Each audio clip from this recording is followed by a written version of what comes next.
Good evening. Thanks for coming. My name is William Williams. I'm your local butcher. William Williams. So nice, they named me twice. Actually, I was named after my father, although not any of his blood flows through my cholesterol-stacked arteries. I'm a foundling, you see. I was discovered swaddled in the damp pages of the Swansea Herald on the back steps of the local butcher, William Williams. So nice, they named him twice. He was stumbling home from the pub, drunk and plagued with beer munches, thought he had found a discarded bag of chips, and thinking his luck was in, swooped down and found not deep-fried potatoes, but me. And I was raised as one of his sons and introduced into the arts of butchery. Now, most of my busy day is spent in the process of deconstruction. Large animals are dissected and their parts distributed about the globe, or at least around the village. But tonight, I shall attempt a reconstruction of events. Not, you will be glad to hear, body parts.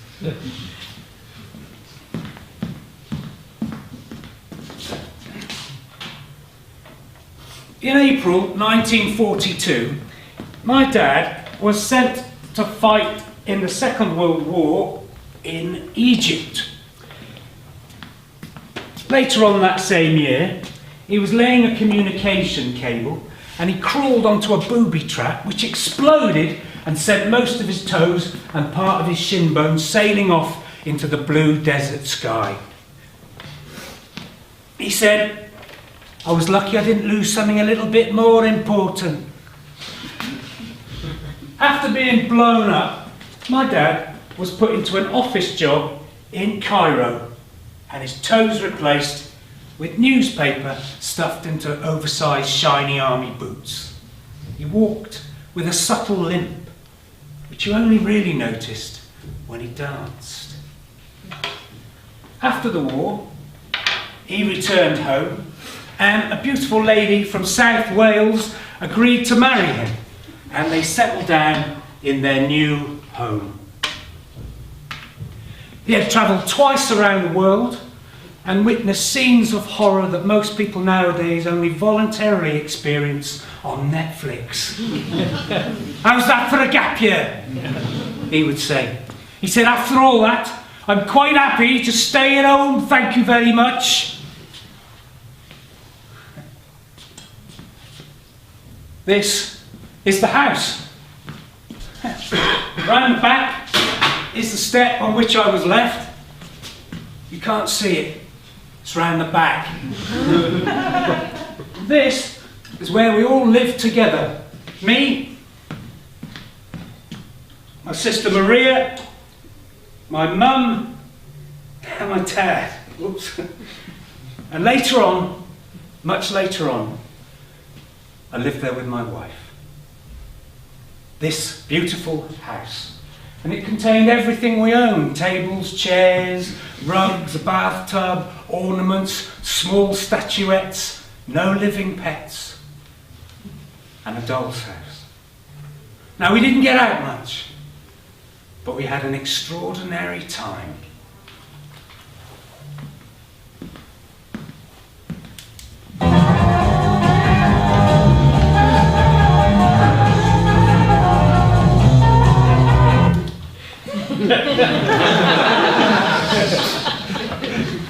My dad, right,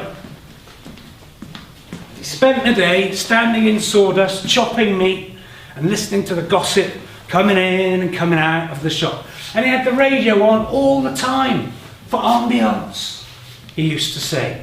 And at lunchtime, he used to read the newspaper. He would create vivid scenes in his mind of a world he did not wish to visit again. And after work, he'd come home and share his thoughts.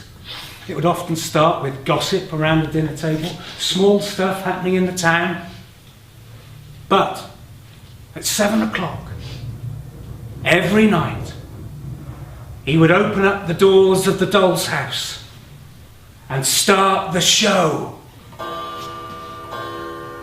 Are you sitting comfortably? I'm going to tell you a story. I just want to let you know. It's 7 o'clock. Yes, it's 7 o'clock. Yes, it's 7 o'clock. Yes, it's 7 o'clock. And it's time for the Dad Show. That's right. Time for a little bit of verbal homeopathy, kids, isn't it? A little bit of bad news does you good, isn't it? A little bit of bad news. Yes, it does. This one will wake you up. This one will wake you up. Keep your legs crossed, right? Fact. Absolute fact. This is a fact. This is a fact. This is a fact. Fact. Right? 1967 in Singapore. Yes. Men were struck down with a terrible illness. Rumours grew that if you'd eaten contaminated pork, you would have your penis gradually and continually shrink.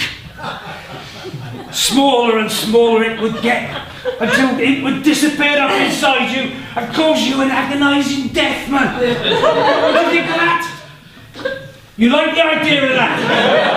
He's not sure, he's not sure. He's not sure. Desperate men from all over the island rushed to the clinics, holding on to their disappearing genitals with all sorts of household objects, including string, rubber bands, paper clips, donkey panels, wherever they are.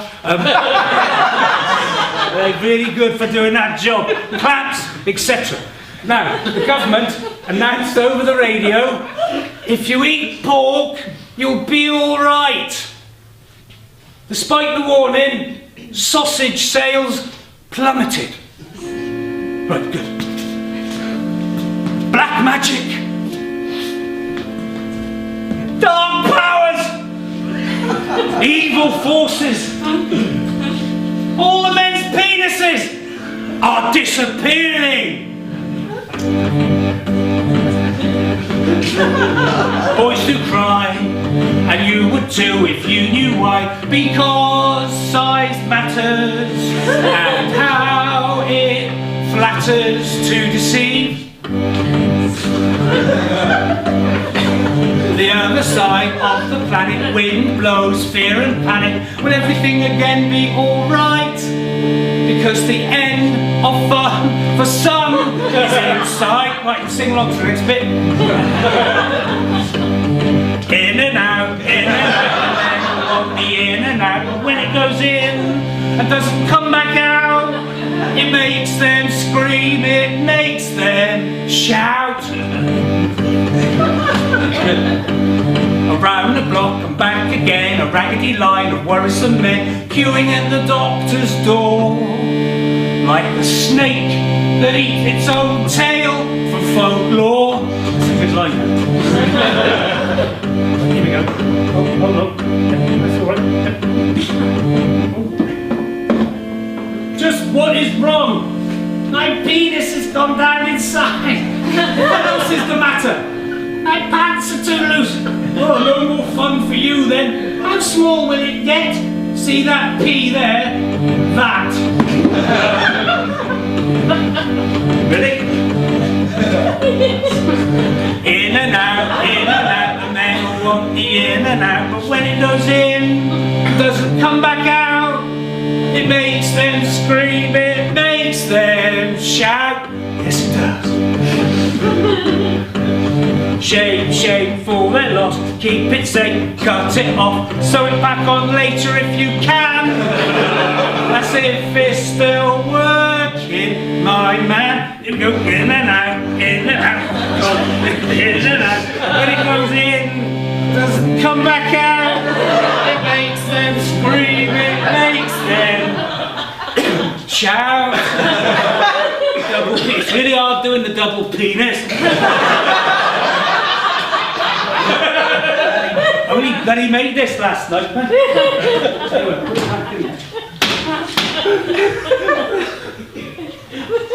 Okay, so there is one more character I'd like to introduce to you. I mentioned her earlier on. My wife. And we lived together in this house for 10 years. And I loved her very much. She was a beautiful woman.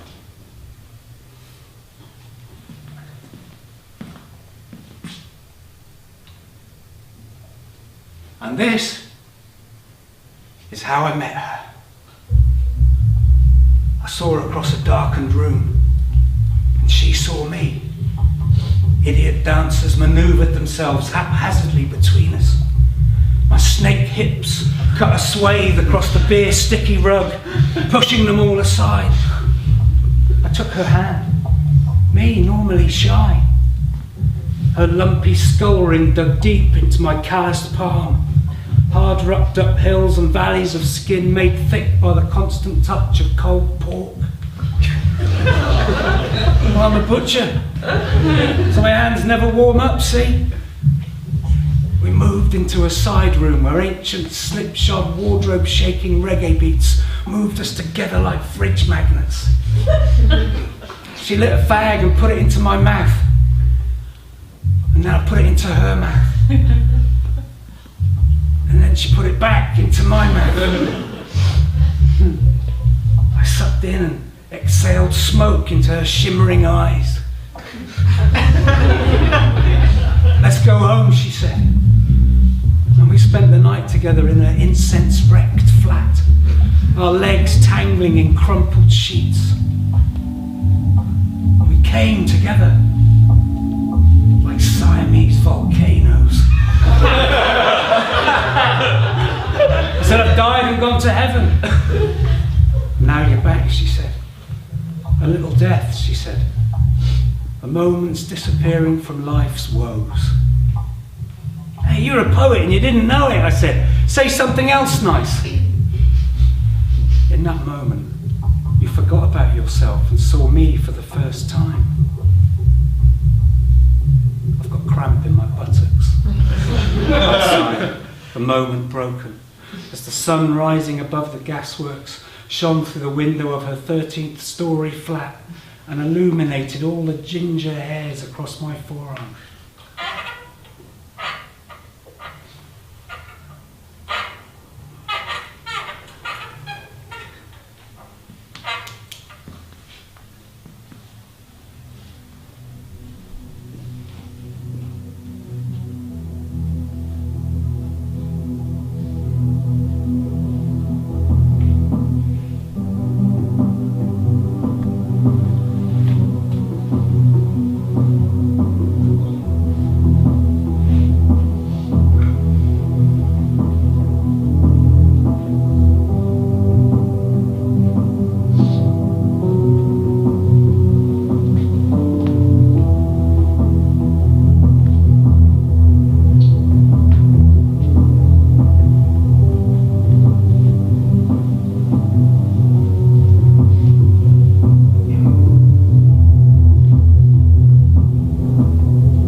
My dad, right, he loved to dance. He did. Now, because of the imbalance in his legs, due to the newspaper stuffed into his left shoe, he was very fond of the masters of the eccentric dance. Max Wall, Tommy Trinder, Arthur Askey.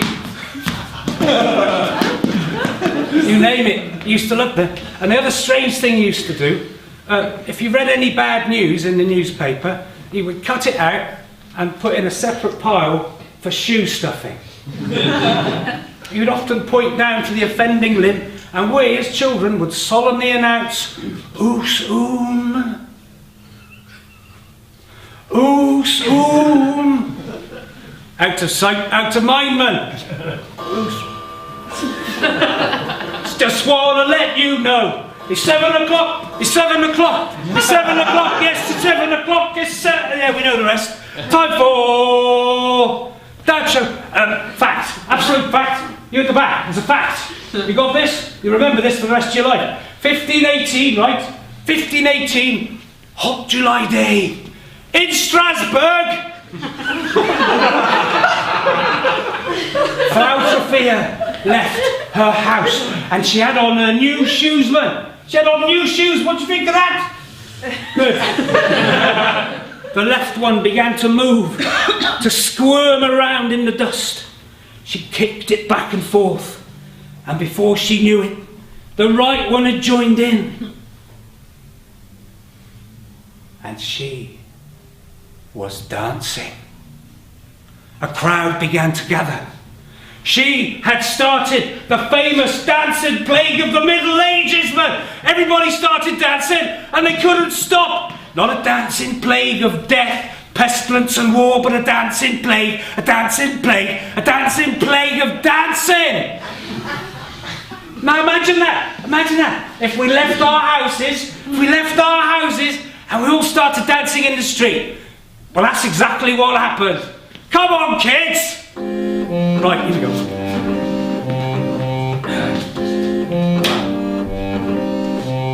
Right, so when I say hey, you say hey. When I say boom, you say boom. Right, you got it? Hey! Hey! Boom! Boom! Boom! Boom! Hey! Hey! Boom! Boom! Boom! Boom! Hey! Hey! Boom! Boom! Clap your hands, say hey. Hey! Stomp your feet, go boom. Click your sticky digits, click them till they crack. That's out of the room, you're not coming back.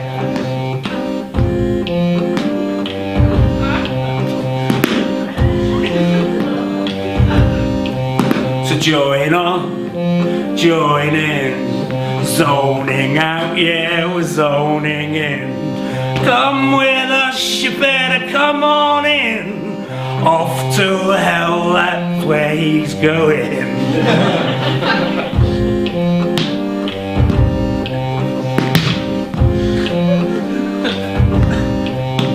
Said Vitus, Pied Pipers, unholy vipers dashing at your heart, snapping at your brain, pushed beyond the pain. There's nothing to it when you are a puppet. That's right. That's good, catch on.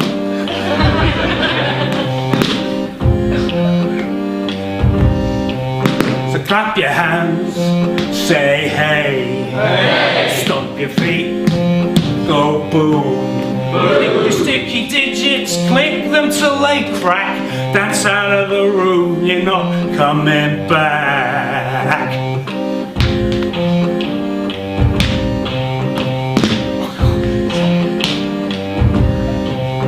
Put on your dancing clogs, your red shoes. Put on your dancing clogs, you got the blues. Break down, keel over, they keep on going till we all fall down.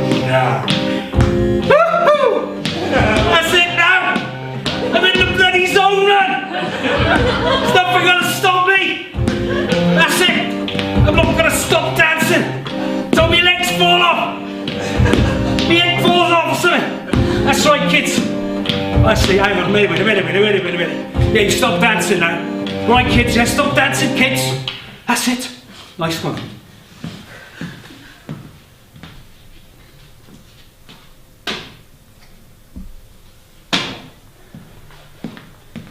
Now, I used to worry a lot. I used to worry about small things. I used to worry about mess. I used to worry about the spiritual well-being of animals.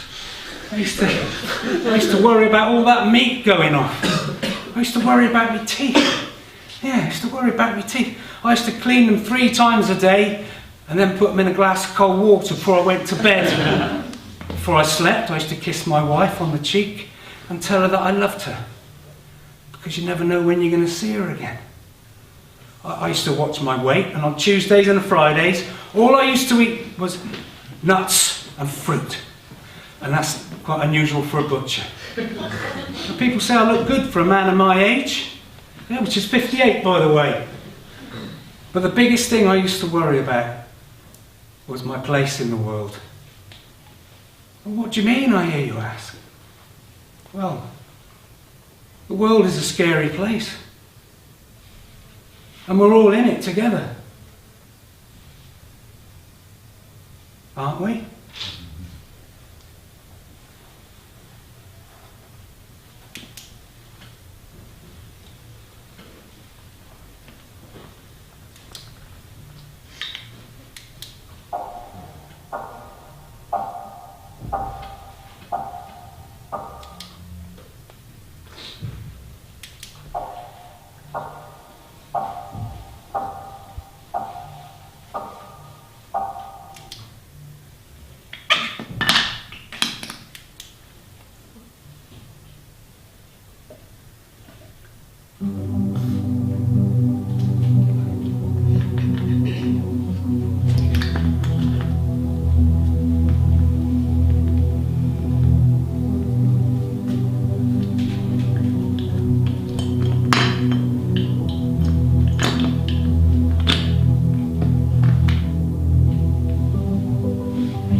My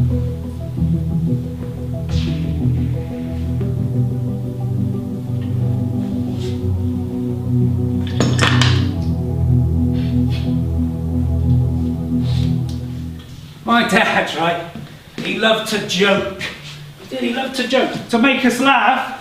Yeah, sometimes we would laugh and laugh and laugh and laugh and laugh and laugh and laugh and laugh and laugh and laugh and laugh, and sometimes I would wee myself. It's cool to wear suede, it's nice to wear taffeta. I prefer rubber pants with a built-in catheter. Right, on the top right-hand corner of my medical records, right, top right-hand corner in red ink, are the letters NFW, man. Normal for Wales. Right, yeah, my wife says, do you want water in your whiskey? Do you want I say, no, I don't want water in my whiskey. Fish piss in it.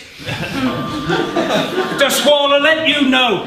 It's 7 o'clock. It's 7 o'clock. Yes, it's 7 o'clock then. It's 7 o'clock and it's time for... Right, give me an M. M. Give me a P. P. Give me an I. I. What's it stand for? Mass psychogenic illness, man. Absolute fact, right? True fact. This next story happened in 1962 in Africa. It was in Africa. And a little girl, she told a joke, man. She told a little joke. And the little boy laughed. We don't know what the joke was, but the laughter spread through the classroom like fire. And before you knew it, the whole school was laughing. It spread to neighbouring schools and even into the next country. And eventually, even some adults were laughing. So it must have been funny. Blood samples were sent off to London to test for germs. And the results came back. NAD.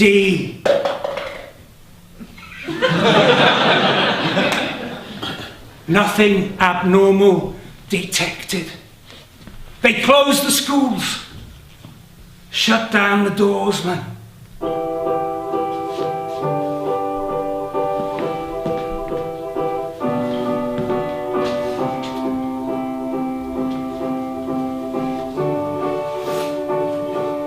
They won't hear me, no one can. I can't communicate with them. Looks like I've lost them all. What can I do to help? Kids, stop laughing, stop laughing. Kids, stop laughing. I said stop it. Now, they don't. Okay, now the joke's on us. Who said it first? Oh no, looks like they're laughing at me. Rising through the body and past the teeth. Kids, stop laughing, stop laughing. Kids, stop laughing. I said stop it. Now. But they don't. Dear parents and carers, sorry to have to let you know, in such a short note, I'm left with no way out. Tears are rolling down the cheeks of Mr. Smith, the music teacher, with no songs to sing. No, not today.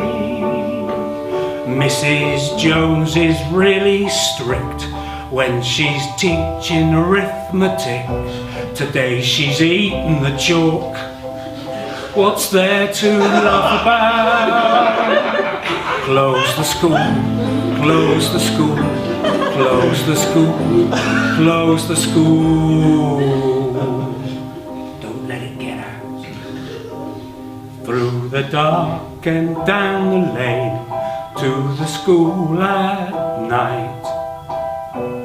There's no lights on in the windows, the big door is all locked. Close the school, close the school, close the school, close the school.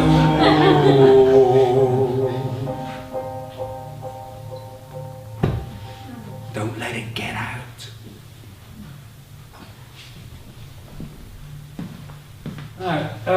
I was watching a YouTube clip the other night, and it was a film of a psychological illusion. It was called The Monkey Business Experiment, and you were asked to watchfully count a white ball, how many times it was passed between two teams of football players. And I counted 16 times, and I was totally correct, and for the briefest of moments congratulated myself on my astute powers of observation. I was then asked, did I notice a gorilla pass through the screen while the boys were kicking the ball around? No. They rewound the film and you could see the gorilla move backwards across the screen, wending his way through the swervy players. They played it forwards, you could watch it again, and this time they asked you, did you notice the background curtain change colour and one of the players leave the game? No. I was too busy watching the ball. And the same thing happened to me. A monster came into my house, wandered through, knocked over all the furniture, and as if as a second thought, casually picked up my wife and carried her off. I didn't see it happen. I was too busy worrying about my place in the world, while the background to my life changed colour. And one of the best players left the room.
My dad used to say, most of us don't die of old age.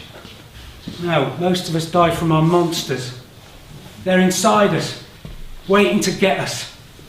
Oh, you sitting comfortably? I'm going to tell you a story, I just want to let you know. Best to name it, get to know it, learn to know what it is, make it feel really small. Remember, Hitler only had one ball, kids. Fact, it's a fact, it's a fact, it's a fact, fact, fact. Right. This next one is really, really, really scary. Okay, I'm just warning you. You all right with that? Good. Holding on to yourself tightly, aren't you? Yes, good. Right. In November 2001, in India, two young lads, only 14 years old, they were. It's not going to end well, is it? It's not going to end well. They went into their local electronic shop and they bought a remote control drone and some very strong batteries. They drove out to the woods at the edge of the village. Now one boy, he opened up the boot of the car and he produced an inflatable sex doll. An inflatable sex doll! What do you think of that? You like the sound of that? Pervert! They gaffer taped it to the drone, and they sent it sailing off across the forest rooftops towards the village. They had created havoc. A monster had come to town. They called it Mono Chawa. Scared? The face scratcher. An old man, right? He died of a heart attack as a shadow passed across his neck curtains. Another man shot his dog in the head as he licked his face in the dark. Love bites on lovers' necks became monster bites. 10,000 people gathered outside the police station, banged their drums and began to chant. I made this, it's really good, this. Wake up.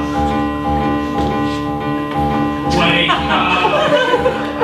Is that meant to get us now? And it will scratch your face and burn half your head off. And it will watch my mouth, read my lips. Does it make sense? It's a hawk, it's a cat, it's a vampire bat, it's past midnight, it's a trick of the light. Did it have eyes? And how many legs? And where the hell did it lay its eggs? It's a liquid. It's stranger than the sea, but don't ever look at the impossibility of Mono Chawa, Mono Chawa, Mono Chawa, Mono Chawa. Come on, kids. Mono Chawa, Mono Chawa, Mono Chawa, Mono Chawa. People.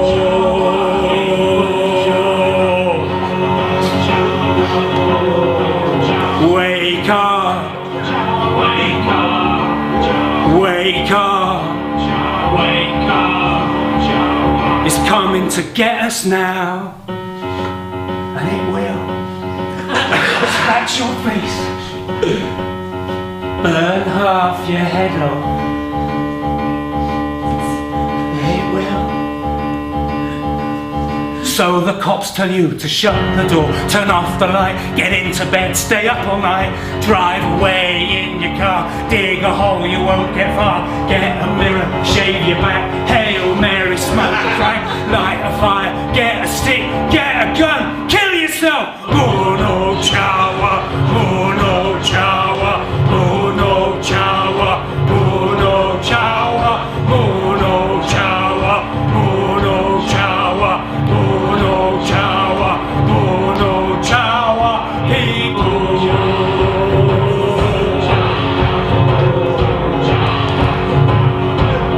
Wake up, wake up, it's coming to get us now.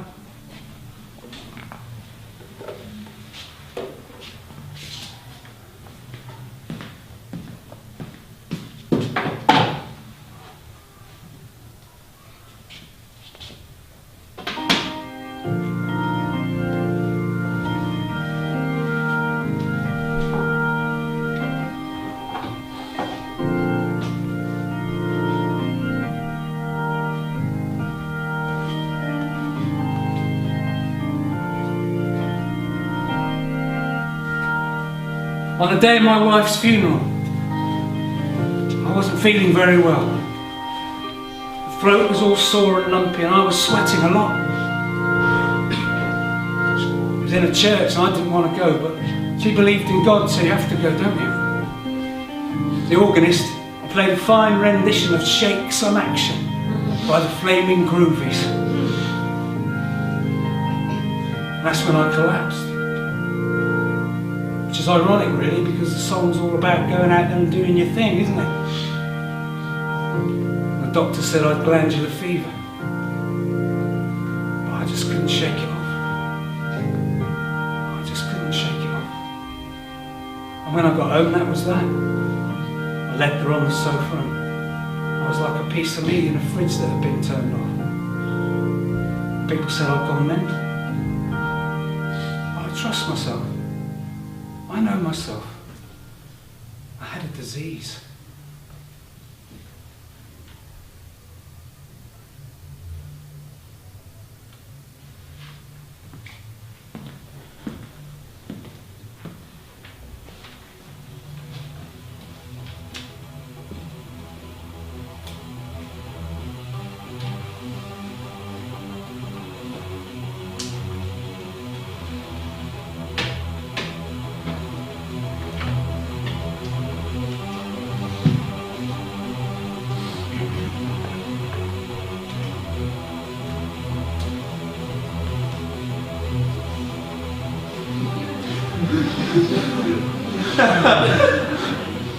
Once upon a time, there was a house, an everyday house, a child's drawing of a house, a dark grey roof, walls made from pollution-stained bricks, 5 windows, and the door like a mouth,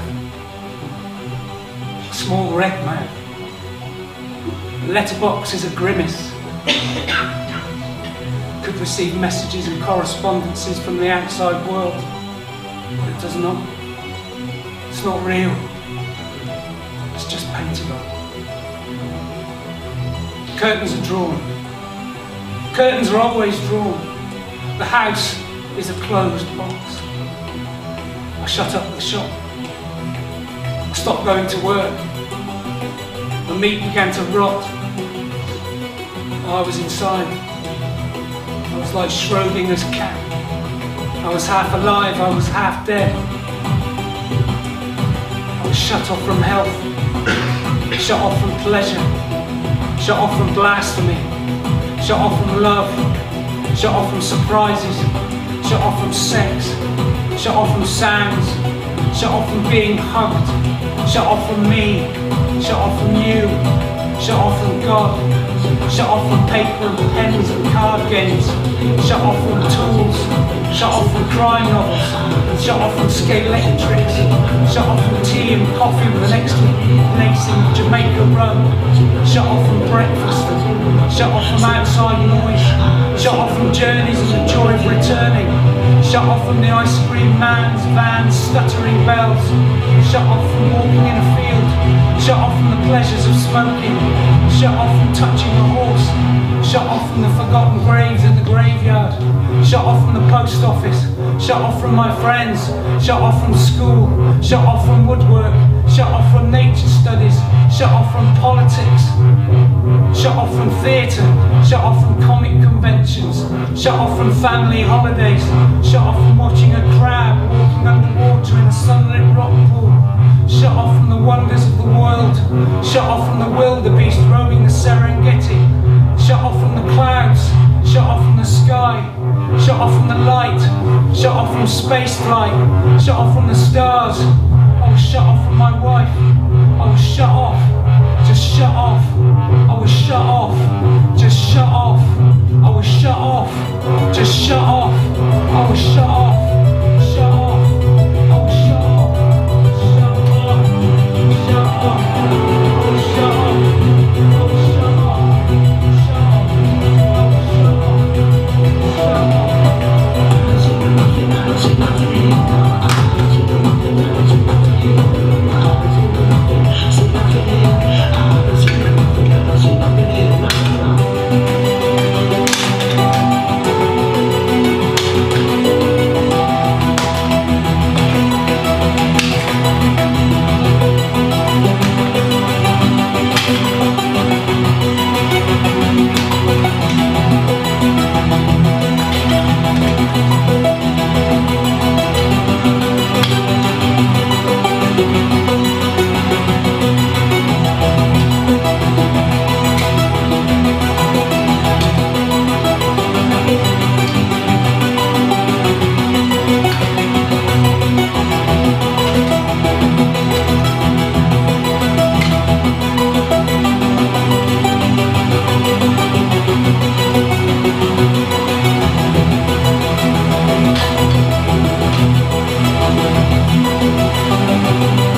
fact, my dad used to say that from the 1920s until now, the behaviour of comedians was directly inspired by the uncontrollable, spasmodic movements of shell-shocked soldiers returning home from the First World War. In fact, you can look it up. Charlie Chaplin's waddling gait, Harold Lloyd's selective mutism, Stan Laurel's constant crying, Oliver Hardy's tie fiddling, Monty Python's incredibly funny walks, Monty Python and his funny walks. Anyway, they're all taking the piss out of personal tragedy. In fact, in 2006, my sister Maria and my mother left home in the middle of the night. They were fed up with all this nonsense. My dad stopped performing his shows to me. He said an audience of one is not an audience. In 2008, he died of natural causes. NAD. Nothing abnormal detected.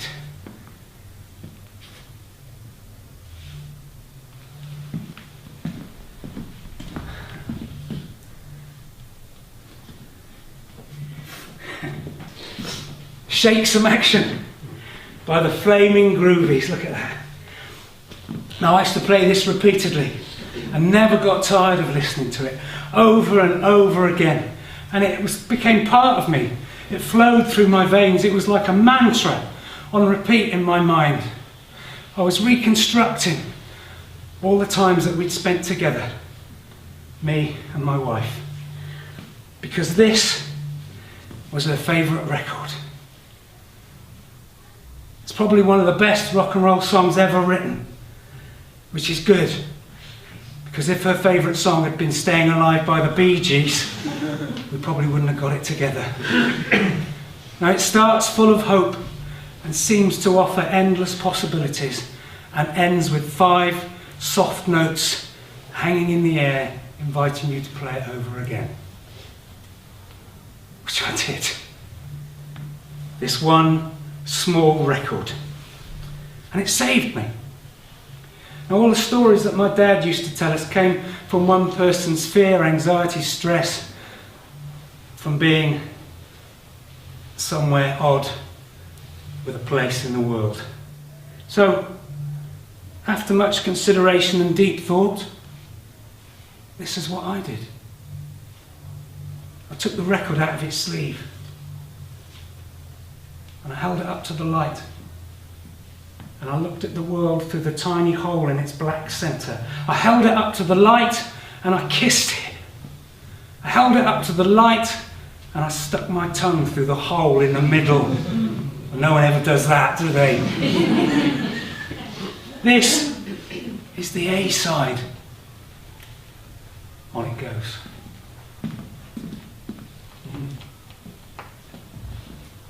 I'm in the kitchen. I start dancing. I dance down the hall. I open the front door. I shut the front door behind me. It locks. I don't have a key. I step onto the front lawn. I'm still dancing. People walk by and then stop. Neighbours come out of their houses. Hello. And they open up their windows.